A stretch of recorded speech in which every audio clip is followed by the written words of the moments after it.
Eto, alam naman natin, Ilocano, at alam naman natin, Inglesero ito. So, in-expect natin, medyo mahina yung kanyang Tagalog. Pero lately, English na yung kanyang mga speeches, sumasablay pa eh.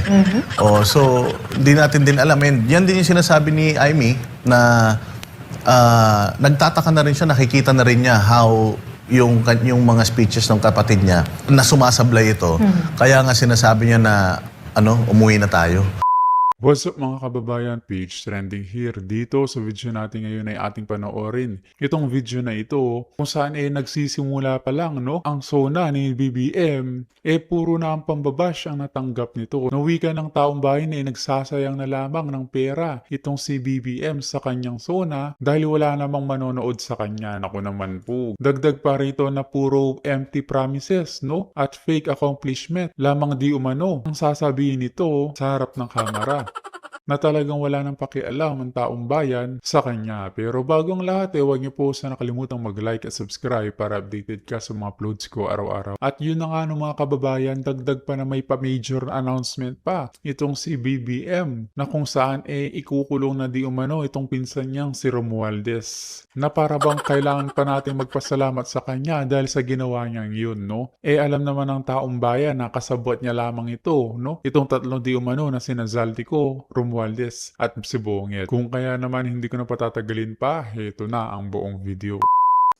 Partner Hana, yung mga sasabihin niya ngayon, mga assurances na iiwanan sa kanila kasi alam naman natin, patapos na yung kanilang termino. And most definitely, itong SONA na ito yung parang pinaka matatandaan at pinakahuli. Kasi sa 2027, papunta na tayo sa pagpapalit ng administrasyon sa 2028. So, wala na masyadong i-expect ang tao doon. Nakafocus na sa election. So, ngayon, itong mga nabanggit ni attorney na mga grupo na nag-e-expect ng something from this administration, titingnan na nila. Dito na to. Parang pivotal ito para sa kanila kung papatuloy pa ba yung kanilang suporta or aatras na ba sila, unti-unti na bang mag-shift doon sa bagong pinakamalakas na kandidato. So, napakaganda nung paghimay-himay ni attorney. Pero napansin natin, this past few months, medyo cautious na rin ibang mga politiko. From the local government, even to the national post. Kasi even those who, alam natin, align sa administration, they are cautious in the sense na next year filing na ng candidacy. So they're planning to have a political suicide or they still want to gain the support of the masses. Pupunta sila doon sa nakikita nila according to surveys. Sino yung pinakamalakas na kandidato for the 2028 presidential elections? Na yung iba, tahimik lang sila because they don't want to offend the administration. At the same time, yung Mapag-initan. Oo, ayaw nila mapag-initan. At the same time, mapag-initan ng pareho. Kung sino may yung malakas sa susunod na election, and of course, yung sitting president ngayon. With that kind of politicians that we have, the public servants that we have, nakikita natin na nagsasuffer din yung taong bayan, Boss Dada. Kasi nakikita din natin, with the current situations, ekonomiya natin, yung nagugutom, patuloy na nagugutom. Yung naghihirap, mas lalo naghihirap. Pero yung hindi ko maintindihan, bakit mayroong malapit na paghihirap? Ayun. Oo. Kaya nga, yun bang ini-expect mo na magsusulat ng sarili niyang talumpati? Kung yung mismong vlog na niya yan, pwede mo nang i-cut, i-edit, nagkakamali pa siya. Pero naitanong ko yan kanina kaya ako tinanong kay Attorney Panelo, yung anong ine-expect niya sa mga congressman. Kasi nakikita ko din na ang consistent na lang na nagpapahayag ngayon against the Dutertes and in favor of this administration, yung mangilan-ngilang mga makakaliwang mga congressman at saka yung mga nung Quadcom na bumabatikos, pero yung mga ibang congressman, nakikita ko parang hindi na sila masyadong nagsasalita, hindi na rin sila masyadong nagko-komento. So, ayun na nga, pa-shift na rin talaga tayo doon. Nakita pa nila sigurado yung event na naganap sa London. na sa kabila ng kaliwat kanang propaganda, paninira kay VP Sara dyan sa impeachment, nakita nila kung paano in-embrace ng napakaraming tao sa London etong si VP Sara. So, ano na yun, wake-up call na talaga yun sa kanila. Siguro ngayon, nag-strategize na sila. Correct. Kasi may listahan tayo nung pumirma sa impeachment ni VP Sara. So, alam natin na may listahan din si VP Sara niyan. Palagay ko, iniisip na nila ngayon kung papaano ang gagawin nila para makatawid sila doon sa bagong pinakamalakas na kandidato. Sa taong 2028, mga kababayan, bawian natin ang mga to, no? Na hindi pwedeng ganito na lamang, na puro korupsyon, pambubudol at krimen ang nangyari sa ating bansa. Kailangan natin ng mahusay na lider upang manumbalik ang katahimikan at kasaganaan sa ating bansa. Pero alam mo, Boss Dada, no? Gusto ko lang balikan yung discussion natin with yung mga sagot ni Dr. Loha. Isa din kasi sa sinabi niya kanina is yung kung may power base, meron ding political base. Si Pangulong Bongbong Marcos. At ito yung mga kalimang grupo. No, of course, kita naman natin na nakasupport sila, of course, sa HOR, even on some narrative, especially when it comes to the Vice President, talagang align na align sila with the left. So, nakikita doon ni Dr. Loha na sa State of the Nation address, meron ding a part doon sa magiging talumpati niya na to pacify, no, yung the left. Kasi, syempre, kasama din niya dun sa kanyang political base. At ang sinasabi din niya na yung para din sa mga masa, ang nakikita ng gobyerno o ng Pangulong Bongbong Marcos is to pacify yung kahirapan, no? Yung nararamdaman na para hindi mag-alsa ang mga naghihirap, yung patuloy na naghihirap, ay ipagpatuloy yung pagbibigay ng ayuda. And with that kind of solution doon sa nakikita, paghihirap ng mga kababayan natin, until when masisikmura ng ating mga kababayan na yun na lang ba ang magiging solution doon sa kanilang problema, Boss Dada? Yun talaga yung gusto nilang mangyari, maging dependent yung mga Pilipino. And makikita naman natin sa mga posts nila sa social media, napapaligiran yung presidente natin ng kabang-kabang bigas. Oo, kasi yun din yung hinahanap sa kanya partner Hana yung 20 pesos na kilo ng bigas. Kaya ang ginagawa na lang niya, namimigay siya para at least kahit papaano makalimutan niya ng taong bayan. Pero matalino na rin kasi yung mga Pilipino Hana. Bukas na rin ang isip nila. Actually, naging highly political na talaga yung mga Pilipino. Noong panahon ni Pangulong Duterte, naging political sila, naging mapagmahal sila sa bayan. And then, itong nangyari ngayon, mas lalong naging madiin yung kanilang pagmamahal sa bayan at mas lalong naging exposed yung mga tao sa panloloko ng mga nasa gobyerno So, yun kasi yung pinakamadaling paraan para kahit papaano manahimik yung tao, lagyan mo ng laman yung bibig niya But pagkatapos nun, ganun pa rin sisingilin pa rin sila ng taong bayan. And nakikita natin talaga, trending na yan sa social media na kung inaantay na lang talaga nila yung 2028 elections, Hana. And Agree ba kayo doon, mga kababayan, na talagang hinihintay na lang natin ng taong 2028 at aware na tayo sa mga nangyayari sa ating bansa? Paki-comment nga ang inyong opinion sa ating comment section ng ating pag-usapan. the fact na wala pa rin tumatayo na hahalili sa kanila or ikakampanya nila sa 2028, alam nila na wala talagang clamor ang tao sa kanila. And alam mo, Boss,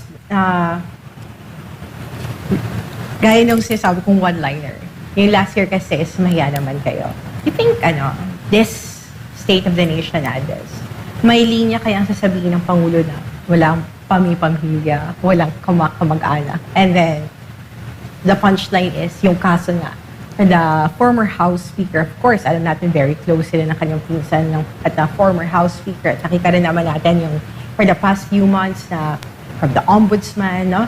Na sinasabi nila, the mastermind dun sa flood control, dun sa mga malamalatang issue, si former House Speaker Martin Romualdez. What's your take on that? Magiging magandang optics yun para sa kanyang zona ngayon. Lalong-lalo na, hindi naman niya siguro gagamitin yung dating sinabi yung sinabi ni Erap dun sa kanyang mga speeches. Pero dito ngayon meron ba siyang bibitawan na tatatak sa taong bayan, actually hindi na interesado eh. Yung taong bayan doon sa mga sasabihin niya. Palagay ko itatry nila na magkaroon siya ng another statement na tatatak. Pero hindi pa kasi sila nakaka-recover from yung mahiya naman kayo statement niya last time eh. O, tingnan natin kung gaano ba talaga siya kagaling magsulat kasi ang sabi nila siya ang magsusulat eh ng kanyang speech ngayon. Actually, ang tumatatak sa taong bayan every time na meron siyang mga interviews is yung kanyang pag-stutter, yung kanyang, alam mo, sabi nga nila, yung pagiging bulol niya. So, feeling ko talaga yung mga tao ngayon, inaantay na lang yun eh. Yung mga pagkakamali niya. O, kasi, wala eh. Yun lang yung inaasahan talaga nila. Or alam mo, boss, matagal na natin nakikita on television si Pangulong Bongbong Marcos. But when he was still a senator, hindi ko maalala na may ganun siyang incident na grabe yung stuttering. Ito na lang eh. I think nararamdaman na ba niya yung all the pressures na kanyang kinakarap as president? Palagay ko, ano na to. Ito na yung, i-base lang natin doon sa sinabi ng kanyang ate, yung prolonged use. Kasi kung bata pa siya, di umanong mayroon na siyang bisyo hanggang ngayon. O siguro kung noon, mas sanay sila sa matataas na doses. Ngayon, kasi sabi nila, microdosing sila eh. O kasi ang isang taong dependent, pagka nakagamit yan, bright talaga siya. O, kumbaga high time eh. Sa kanya, bawat oras. Pero kapag katulad niya, nagmamanage ka ng dose mo, ayun, palagay ko yun yung Kaya nakikita natin na may mga lapses. Nakikita rin natin na parang lutang. O siguro dahil doon, yung dependency nung kanyang utak na mag-function doon sa mas mataas na. Binibase lang natin doon sa sinabi nung ate niya. Pero totoo yan, nung senator siya, nung governor siya, actually, believe nga tayo pag nagsasalita yan eh, parang Very tatay niya eh. statesman-like ang kanyang pananalita. Tsaka hindi ko din maintindihan eh kasi ang mga Duterte hindi sila masyadong magaling magtagalog. Magaling sila mag-English. Pero di sila masyadong magaling magtagalog. Magaling silang Ganun talaga mga magaling sila magbisaya. mga Bisaya. Eto, alam naman natin Ilocano at alam naman natin Inglesero ito. So, in-expect natin medyo mahina yung kanyang Tagalog. Pero lately, English na yung kanyang mga speeches, sumasablay pa eh. So, di natin din alam. And yan din yung sinasabi ni Aimee na nagtataka na rin siya, nakikita na rin niya how yung mga speeches ng kapatid niya, how na sumasablay ito. Kaya nga sinasabi niya na umuwi na tayo. Kaya dito kay Bonget, dapat ngayong may SONA siya, wag muna siyang gumamit, no? Kasi masyadong halata naman kapag nagsasalita, talutan. Same time, siguro, yung mga nakasanayan, ngayong presidente na siya, nagbago. Well, syempre, may kanya-kanyang komento yung ating mga mababatas doon sa kanilang expectation doon sa State of the Nation address. Pero isa din kasi, alam naman natin, ginagamit as political tool ang State of the Nation address, lalong-lalo na Boss Dada kung meron siyang sasabihin against sa kanyang mga kalaban sa politika. Saan mo ba na kasi nung previous naman, parang hindi ko masyado, may exact pa siyang sinabi against the Vice President. Parang wala naman. Wala. Pero sa tingin mo ngayon, meron kaya? Palagay ko wala din. Palagay ko hindi siya magsasalita against. Plain state. Kasi ginagawa na ni Claire Castro yun para sa kanya. And yun nga yung reason kaya nandiyan dyan si Claire Castro eh. Kasi yung mga hindi pwede at hindi kayang sabihin ng presidente, siya talaga yung gagawa para sa presidente. So, palagay ko wala siyang sasabihin tungkol doon. Pero yung sa flood control, palagay ko, siya, ay pagmamalaki niya yan, na may mga naipakulong na siya. Kasi yun nga yung mga purpose eh. Kaya nakakulong ngayon si Jinggoy, nakakulong ngayon si Labong Revilla, at ito na nga, kakasuhan na nga yung ibang mga senador at ibang mga politiko. And ibabase rin niya yan doon sa pronouncement ng nakaraan ng kanyang appointee na si Boying Rimulya, na may mga congressman, contractors, na mga kakasuhan. So mga ngako na naman yan, palagay ko, sasabihin na naman niya na hindi magiging merry ang Pasko nila. Kasi nabanggit niya noong nakaraan. Palagay ko, uulitin niya yan ulit ngayon. Maganda yung sinabi ni Senator Robin Padilla kanina na wag silang tanungin kung anong in-expect nila sa SONA. Ang tanungin, yung mga majority senators na nakikita ng taong bayan na talagang konektado at saka sumusunod sa Malacanang. Ang tawag nga sa kanila, Malacanang Block sa Senate So tama, dapat sila yung tanungin para malaman The ng Marcos taong Block. bayan. The Marcos Block, kasi kailangan malaman ng taong bayan kung ano ba yung ine-expect nila at ma-address ba yung mga issues ng bayan natin. Napakaganda ng sinabi ni Senator Robin.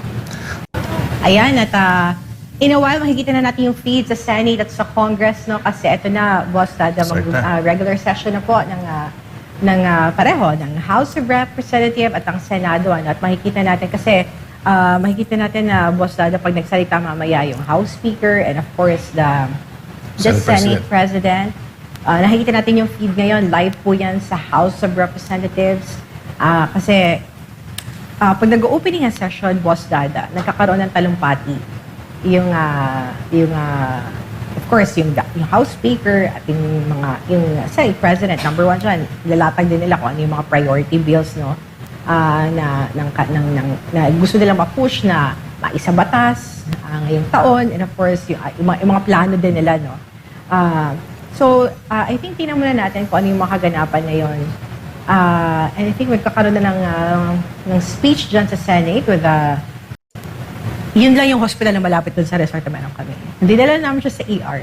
Sinabihan kami na wala kaming bed regular sa ICU. Sabi namin, kahit sa ER na lang muna kasi emergency heart attack nga, di ba? Ma'am, sa isang bed, 6 po yung pasyente. At pinapasok ko sa ER, boss, na-shock talaga ako. Sabi ko, paano nagkasya yung 6 na pasyente in one bed? Nakaupo lang yung 6 sa isang bed, nakaganon. Ganon ang status ng healthcare natin, Boss Dada. Tapos, ngayon, Boss Dada, dito naman sa Quezon City, may experience din ako na nakapasok sa isang ER. Yung mga pasyente doon, Boss Dada, naghihintay na magkaroon ng opening para ma-confine sila kasi emergency din sila. Pero, 1 linggo na sila, nasa emergency room, hindi sila makaakyat. At nakaupo lang sila sa wheelchair for that 1 week, Boss Dada, dahil hindi sila ma-accommodate kasi sobrang dami ng pasyente. With that kind of situation, Boss Dada, di ba, kung ikaw yung pasyente, Boss Dada, like, do I deserve this kind of health care? Na I am a taxpayer, di ba? Magkano na lang take-home pay mo dun sa mga binabayaran natin for all the PhilHealth, pag-ibig and all na binabawas sa'yo. And then, ito yung service na mabibigay ng gobyerno sa iyo. Yung sinasabing I am a taxpayer, actually yung mga kababayan natin na nasa laylayan, minsan hindi nila nafe-feel na may ambag sila sa gobyerno. Kaya parang yung iba, minsan ayaw mag-demand. Kung sino lang yung sumusweldo, yun lang ba ang Yun yung taxpayer? ina-expect nila Or yun yung at least yung ipinapasok sa isip nila na hindi kayo nagbabayad ng buwis. Pero ang hindi naintindihan ng mga kababayan natin, at dapat maintindihan ng kababayan natin na may ambag kayo. Kasi every time na nagko-consume kayo, nagbabayad na kayo ng buwis niyan. And noong panahon ng COVID, yung nanay ko kasi na hospital din. Private hospital na ito partner Hana. Ano pa yan? Wala pa silang ganyan room, hindi nila ma-admit yung mga tao. This was COVID. Maraming namatay sa COVID noong diyan sa mga tente, sa mga parking lots kasi hindi kayang i-accommodate talaga. And isa yun sa mga gustong i-improve ng gobyerno ni Pangulong Duterte. Kaya nga sila Senator Bongo, nagpanukala sila na magkaroon ng mga mega health centers sa Pilipinas at magkaroon ng mga malalaking ospital bawat region ng Pilipinas para hindi na pumupunta yung mga kababayan natin sa probinsya, dito sa Maynila, dito lang may heart center. So gusto nila magkaroon ng ospital na may mga espesyalista sa bawat regions ng Pilipinas. Hindi na Hana, hindi na siya natuloy kasi nakita naman natin at alam naman ng taong bayan yung PhilHealth na lang yung pagkuha ng pondo sa PhilHealth So parang pati yung mga kababayan natin na dapat magbebenepisyo dun sa pera na yon ng PhilHealth, ninakawan pa or ninanakawan pa ng gobyerno at ina-allocate sa kung saan sa ang mga proyekto. Balikan natin in a while yung speech ni Speaker D. May glitches lang dun sa kanyang talumpati. Of course, ang gusto ko kasi marinig, Boss Dada, mamaya is, of course, si issue ng corruption. Kasi for the past few months, actually, siya nag-open yan eh. When yung sinabi niya doon sa kanyang talumpati, it was President Bongbong Marcos ang narinig natin. Mahiya naman kayo, and then the issue ng flood control. Hanggang sa, di ba, gumulong na yung issue ng flood control, lumabas na yung maleta, and then na-involve yung mga pangalan ng mga congressmen, senators. What was your first reaction? Nakita mo yung pinangalanan sila, and then kaliwat kanang kaso din naman ang ginawa nila, no? Of course, dun sa mga nagpangalan, and even broadcasters and bloggers na nag-mention, karoon ng discussion on that issue. Sa totoo lang, hagulat yung mga nangyari. Kasi ang in-expect natin talaga, nung sinabi ng Pangulo na mahiya naman kayo, ang in-expect talaga natin, ang mga makukulong, yung mga makakasuhan, yung mga nagnanakaw sa pera ng taong bayan. Pero baliktad ang mga kinakasuhan ngayon, ang mga nakakulong ngayon, yung mga nagsasalita para sa taong bayan. Kasi ang mga Pilipino, wala namang boses yan, wala namang platform yan. Ang meron talaga is yung mga katulad yan, sila Congressman Mike Defensor, sila Senator Marcoleta, yung mga talagang naghahabol sa accountability, sila pa ngayon ang ikinukulong. Kanina, bago tayo maputol, na nakuha ko dun sa sinabi ni Speaker Bogie D, kilalanin ang pagkukulang. Actually, sabi nila, SONA and sana Yun ang sinasabi ng mga kababayan natin ngayon, sana. O yun yung gusto kong marinig sa totoo lang. Sa speech ni BBM ngayon, yung umamin siya na hindi talaga naging maganda ang takbo ng bayan natin. Hindi naging maayos ang lagay ng bayan Pilipinas. Considered naman na meron tayong problemang kinakaharap na dyan sa Middle East. Pero bukod doon, talagang hindi naging maganda ang takbo. Siguro mas ma-appreciate ng tao Partner Hana, kung aamin ang administrasyon na may mga pagkukulang sila. Alam mo, Boss Dada, no? Yung pinag-uusapan natin yung Kaya kapag sa una pa lang, puro yabang na, no? Ang binabalandaran nitong si Bongit, wag na tayong manood, mga kababayan. Baka sumama pa ang loob natin sa kanya. pagkukulang. Mahirap kasi pag tayo lang yung magsasalita. Doon sa pagkukulang tapos sasabihin natin ang television. Pero pag naririnig natin kapag nag-iikot yung, of course, yung mga reporters, and then you get yung pulso ng taong bayan, sila talagang number one na magbibigay ng confirmation kung ano yung pagkukulang ng gobyerno sa kanila. Sa atin, in general. Of course, may nagsabi sa akin, "Uy, Hana, alam mo ba, 8 pesos na lang yung presyo ng MRT." So, na-appreciate yan ng lahat ng commuter na sumasakay sa LRT. Yung mga Gen Z, some of them, mas prefer nila mag-tram, di ba? Mas gusto nila mag-TVNS. Hindi nila na-appreciate yung pagsakay ng MRT. And yung mga professionals, I'm not saying na mas prefer nila sumakay sa Grab or sa ito mga TVNS, tawag term ko, TNVS na yan, compared dun sa mass transit natin. Kasi kung comfort naman yung hahanapin ng ating mga kababayan, syempre, mahirap kasi akit ka pa ng mataas na hagdanan, papunta doon, pipila ka pa, bago ka makasakay ng MRT. Mas gusto nila mas mabilis, di ba? Pag sumakay ka ng mga sasakyan o kaya yung mga motorcycle, taxi, di ba? So, kung yung presyo din naman na yan ng pagbabasehan, talagang mas cheaper doon sa MRT. Pero mas gusto naman ng ibang mga kababayan natin na mas gusto sumakay doon sa mga motorcycle taxi na sana mas pababayan din, di ba? Pero yung efforts na ginagawa ng gobyerno, katulad yan, band-aid solution yun, Boss Dada. Yung parang certain na mga kababayan natin na nagbe-benefit sa service na yan, ang matutuwa, hindi yung general Lahat. Oo. So kung gagawa tayo ng solution, Boss Dada, for the benefit and the comfort, dapat isipin ng gobyerno natin yung benefit o service ng gobyerno na lahat, Mas malawak. all across the board, kumbaga yung makakaramdam ng paggaan. Number one dyan, yung presyo ng bilihin, Boss Dada. Tumataas yung presyo ng bilihin, yung sweldo namin, hindi tumataas. Pag tumaas naman yung sweldo, hindi naman...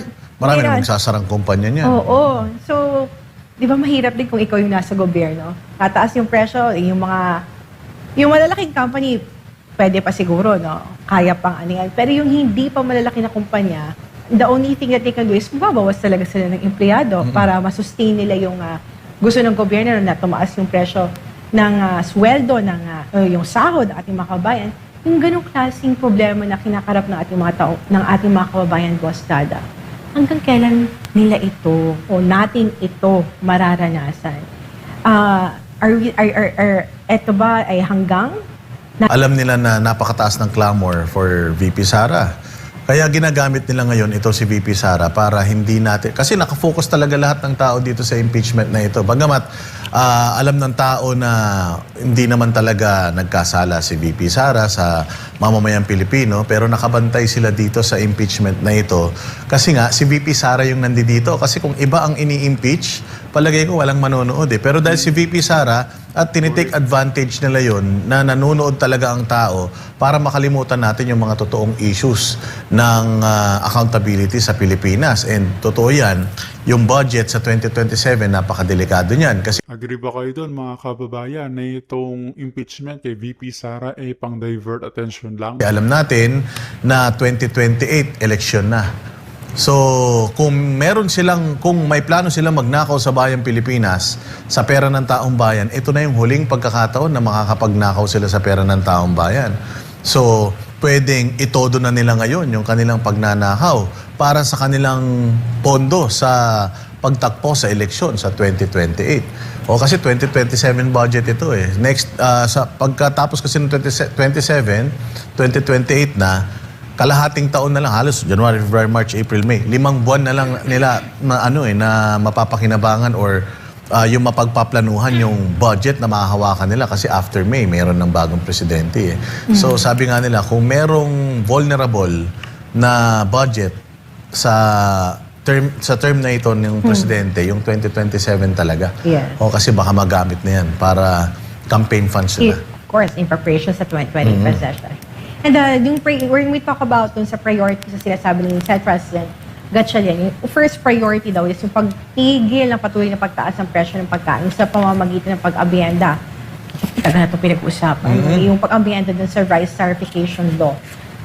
He said, naniniwala siya para yung pag-amyenda ng batas na ito ay para mapatatag yung supply at mapababa yung presyo ng bigas. Second, sinabi niya na gusto niya isulong yung ginhawa bill.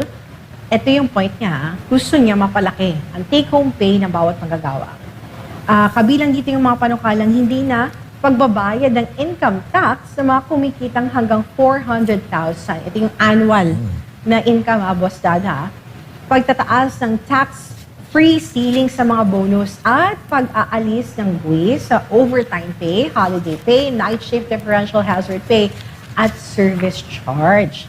Nako, Buwis yan, ha? ito yung mga gusto marinig ng ating mga manggagawa kasi Magagalit si ano niyan? Magagalit si Sino? Batman. Oo, alam naman natin. kilala mo ba? Kilala ba ng mga kababayan natin sino si Oo, Batman? Kilala niyo ba kung sino si Batman? Hindi, palagay ko kilala nila yon. Magagalit yun. Ang gusto nga nun, magkolekta ng mas maraming buwis eh. O, tas babawasan. Pero matatandaan mo, partner Hana, ginawa yan ni Pangulong Duterte dati yung train law. Yeah. Hindi ba? Lumaki ang kasi ako corporate pa ako noon eh. Tuwan-tuwa ako doon kasi lumaki talaga yung yung take-home Take-home pay ko. pay. Oh, maganda rin sana to kung papayag nga ang executive kasi minsan maganda naman yung layunin nila pero hindi nangyayari kasi nga may mga humaharang mismo sa mga economic managers ng Pangulo eh. You know, Boss Dada, that is a challenge na kinakarap ng isang leader. Paano mo babalansin yung bawat decision mo? When kung gusto mo, mabigay mo yung clamor nung etong side ito, yung mga magagawa. And also, kailangan mo balansehin na masusustain din ng mga nasa business sector, of course, yung mga employers, no, na yung kita nila hindi mabawasan. Kasi syempre, lahat ng employers, lahat ng kumpanya, gusto na tumataas yung income nila, Boss Dada. Pero dun sa mga policies na ginagawa ng gobyerno natin, it's either lalo silang babaon sa utang at tataas yung responsibility nila para doon sa needs ng kanilang ng kanilang empleyado. No, ikaw bilang presidente ng bansa, paano mo babalansin, ano? At plus yung iba pang noise na naririnig mo to address all these issues, Boss Dada. Pakahirap kasi itataas mo ang sweldo, pero yung bilihin, pataas din ang pataas. Yes. So, wala rin mo, band-aid solution. O hindi siya pang matagalan. Hindi mo talaga siya mapapakinabangan kasi maraming mga katulad nung panahon na bumaba yung na binabayaran mo, pero ayun nga, patuloy naman tumataas yung cost of living. Buti nga sana kung ang pinoproblema natin is yung food security lang. Hindi, kuryente, tubig, lahat nagtataasan eh. So, yung sinasabi nilang yung compensation na magaganap kapag ibinaba, tinanggal itong mga buwis na ito, kaya ba niya yung cost of living dito sa Pilipinas? Kasi sobrang sobrang hirap talaga ng sitwasyon ngayon. Tayo na mga nagbabayad ng kuryente, alam natin kung gaano kalaki talaga yung itinaas ng binabayaran natin ngayon. Grabe ang pagtaas ng ng presyo ngayon, hindi lang ng pangunahing bilihin, pati ng cost of living. So, sufficient ba ito? Kasi mamaya sinusolusyonan natin ito. Pinaka-importante, hindi naman natin nasusolusyonan. And this is the reason, Boss Dada, of course, I'd like to thank Pastor Apollo Siquibuloy dun sa privilege na binigay niya sa atin. Nung pumunta tayo sa iba't ibang bansa, naalala mo ng campaign period, when we are able to nakaroon tayo ng pagkakataon na makausap yung marami sa mga kababayan natin, yung dati ng Hong Kong, ng Thailand, at iba pang areas sa Malaysia, na nakakuntahan natin yung mga overseas Filipino workers. And we always ask them, bakit ito yung bansa na pili mo?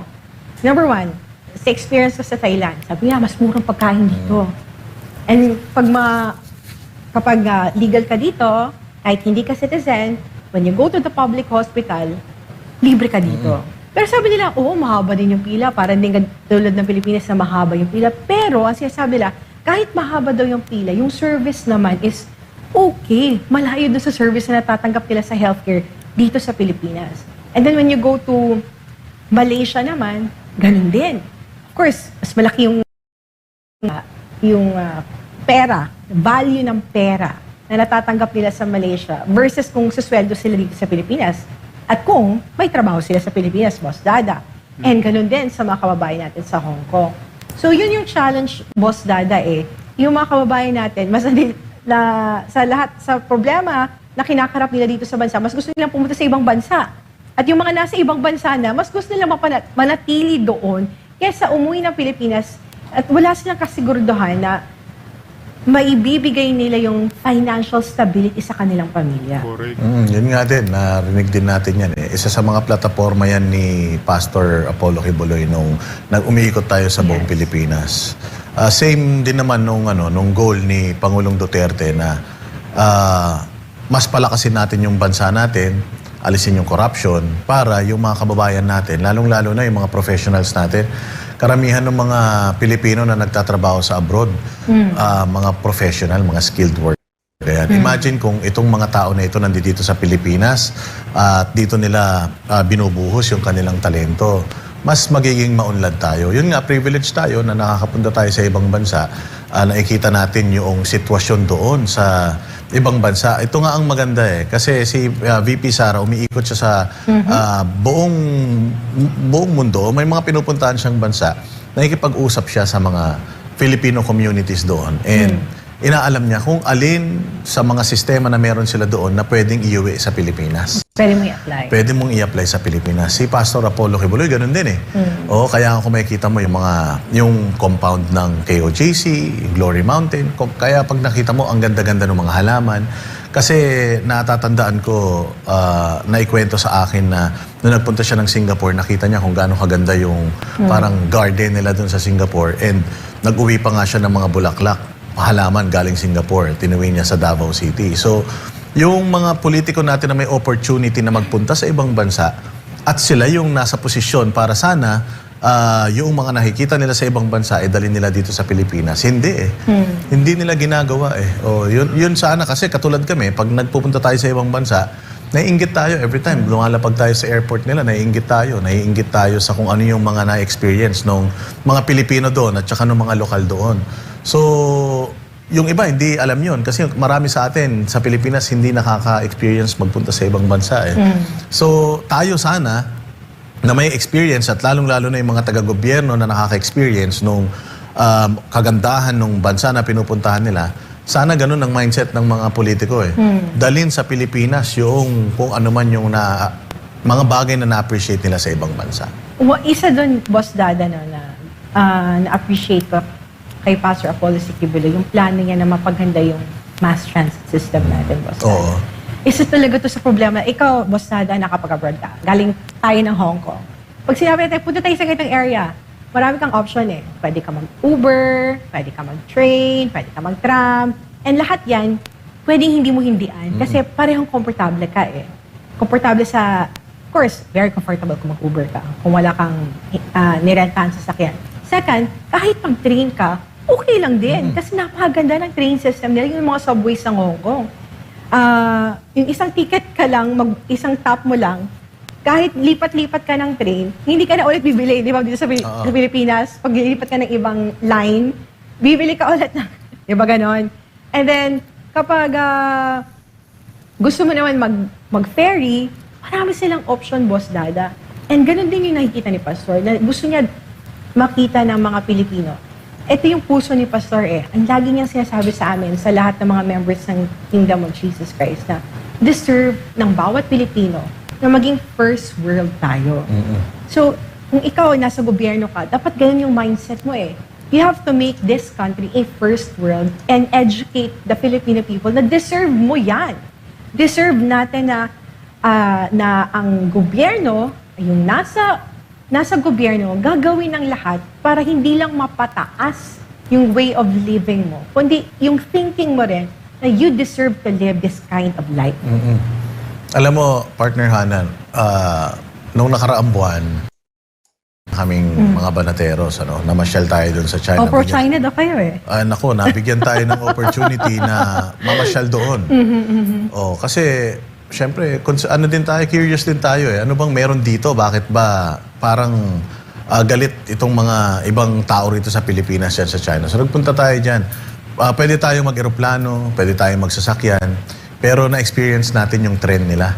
Ang haba na biyahe ng tren pero sobrang komportable. Merong mga sinakyan kaming tren dyan, 8 oras, 7 oras, pero hindi ka napagod kasi nga maayos eh. Ini-imagine ko lang na kung meron tayo nun dito sa Pilipinas. Grabe siguro, maraming mga Pilipino ang magkakaroon ng opportunity na makakaikot sa Pilipinas ng walang hassle.